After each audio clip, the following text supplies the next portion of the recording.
Must the citizen ever for a moment, or in the least degree, resign his conscience to the legislator? Why has every man a conscience, then? I think that we should be men first, and subjects afterward. The only obligation which I have a right to assume is to do at any time what I think right. These words, penned by Henry David Thoreau in his great work Civil Disobedience, express a sentiment that is all but lost on the majority of people today. In the private sphere, it is normal for people to use their conscience to evaluate the morality of an action. But when it comes to the things demanded of them by their government, unquestioned obedience, with little thought as to the right or wrong of the action, is the norm. In this video, we are going to examine the psychology of obedience, paying particular attention to why people obey those in power, even if it means committing actions that in any other situation they would view as immoral. We will also examine disobedience and how it acts as a crucial counterforce to the rise of an oppressive government. Obedience can be defined as performing an action not because of a personal desire or motive, but because one is commanded to do so by someone in a position of authority. Obedience can be extremely beneficial in certain circumstances, such as in the relationship between a child and parent, or in the adherence to laws which prevent aggressive actions such as assault, theft, or murder. However, in other cases, obedience can result in the most brutal of outcomes. Even a cursory glance at history, wrote Arthur Koestler, should convince one that individual crimes committed for selfish motives play a quite insignificant part in the human tragedy, compared to the numbers massacred in unselfish loyalty to one's tribe, nation, dynasty, church, or political ideology. What this sad fact of history suggests is that humans have a strong tendency to obey those in positions of power. Sigmund Freud recognized this, stating that we should never underestimate the power of the need to obey. Like most of our defining characteristics, this need to obey is part instinctual. Stretching deep into our evolutionary past, many of the ancestors of Homo sapiens organized themselves according to ranking systems, or what are called dominance hierarchies. Survival in a dominance hierarchy requires the ability to make distinctions between rank and recognition of the permitted and forbidden actions based on one's rank. Failure in either of these respects can lead to death or being cast out from one's group, and therefore those who display such traits are more likely to survive and pass on their genes.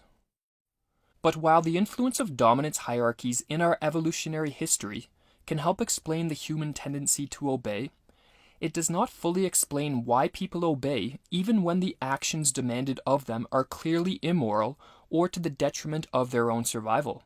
For example, looking back at the brutal reign of Stalin in Russia or the Khmer Rouge in Cambodia, why did those who lived during these times remain obedient to the point of committing the most brutal of actions, including the murder and torture of completely innocent people en masse?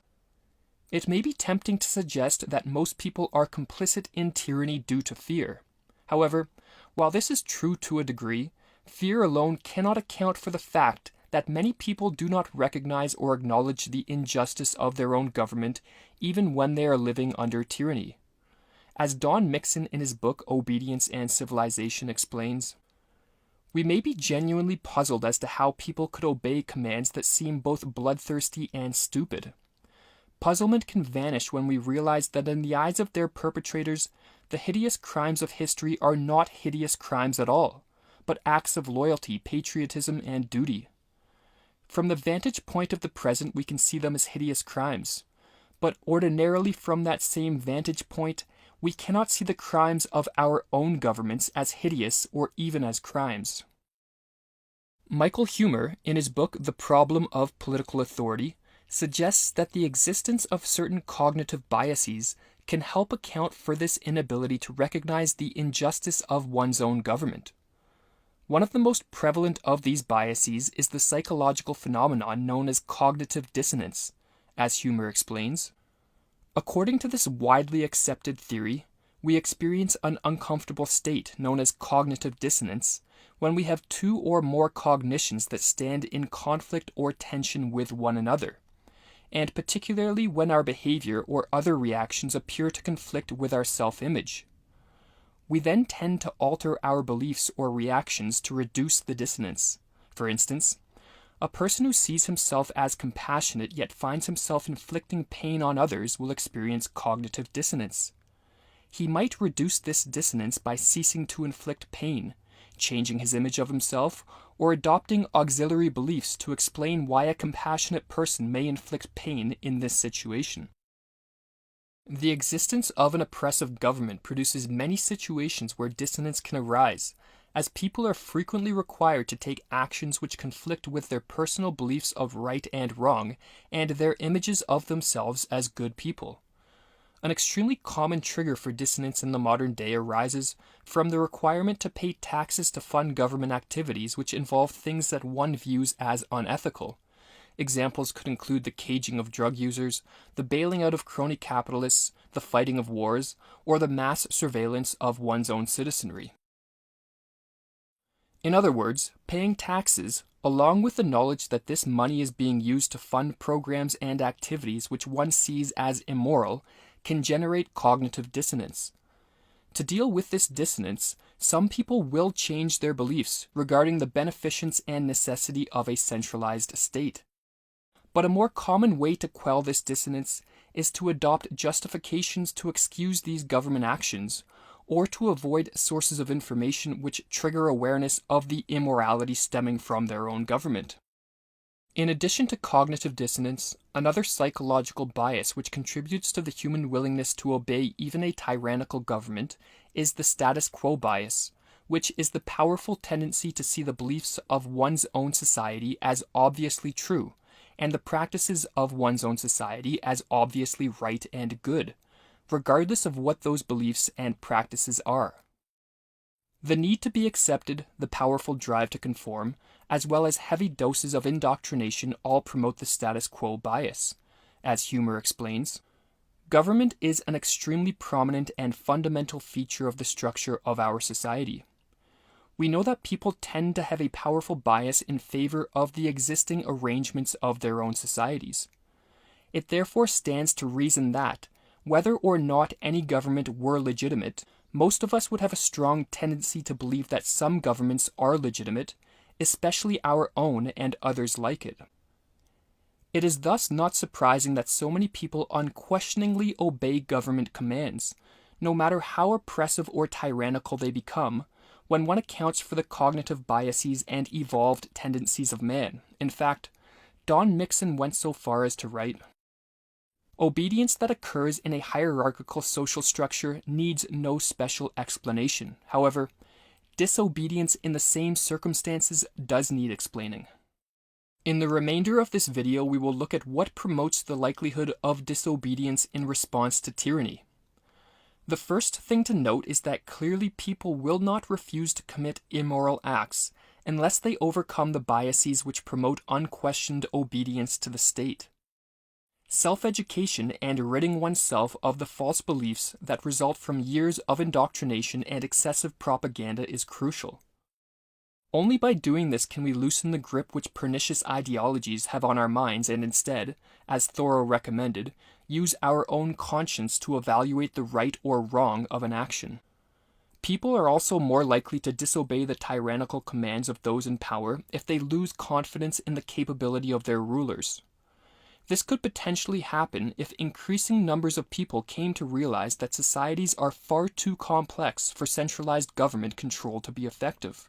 However, loss in confidence is more likely to arise due to the sheer ineptitude of politicians, which makes it increasingly difficult for people to place any faith in existing government institutions.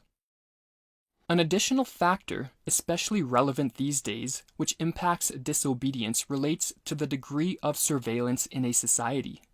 In Obedience and Civilization, Don Mixon points out that mass surveillance greatly diminishes the likelihood of disobedience, as it creates a situation analogous to that faced by a devout religious believer who censors his thoughts and behaviors due to the all-seeing eye of God. Gods, of course, are frequently described as being both omniscient and omnipotent, and it is not difficult to see why.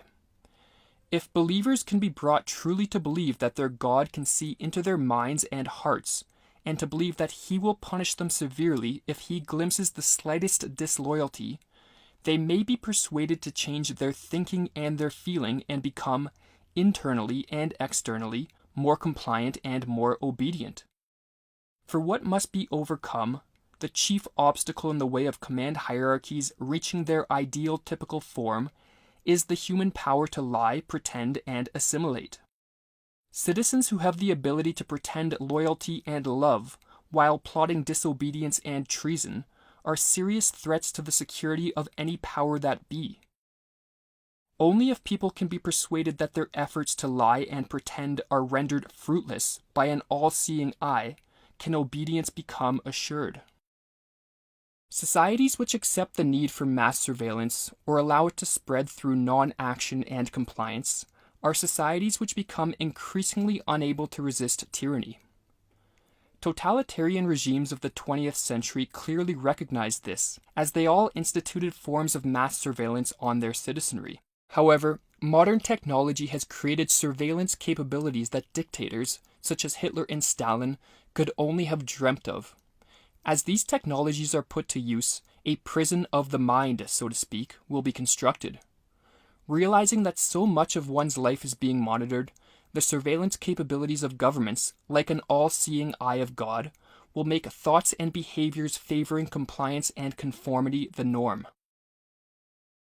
While the tendency to obey is certainly a prominent feature of man, there are always a brave few who, in the face of corrupt power, are willing to stand up and refuse.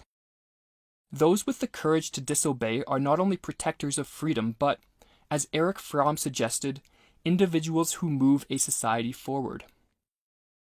Man has continued to evolve by acts of disobedience.